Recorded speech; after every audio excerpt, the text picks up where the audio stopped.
جس کام کو پورا کرنے کی طاقت نہ ہو اسے اپنے ذمہ مت لو۔ جس چیز کو تم نہ سمجھ سکتے ہو اور نہ حاصل کر سکتے ہو اس کے در پہ کیوں ہوتے ہو؟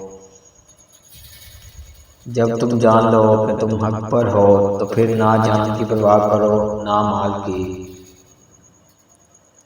جلد بازی حماقت ہے اور یہ انسان کی بدترین کمزوری ہے۔ جو کوئی اپنے مذہب کو قیاس کے ترازو میں تولتا ہے وہ ہمیشہ شکوک و شبہات میں پڑا رہتا ہے۔ کسی شے کی زیادہ خواہش اور حرص محض بری ہی نہیں مہلک بھی ہوتی ہے۔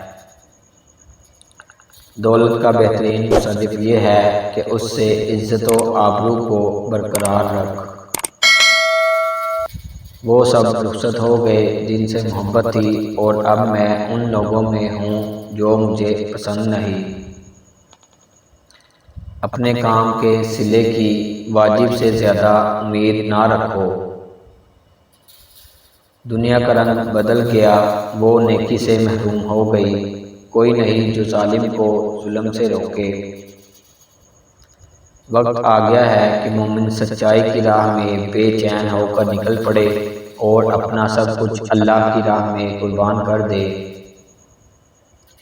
بہترین سکون یہ ہے کہ خدا کی اطاعت پر خوش رہو۔ حلم اور بردباری انسانی سیرت کو آراستہ کرتی ہے۔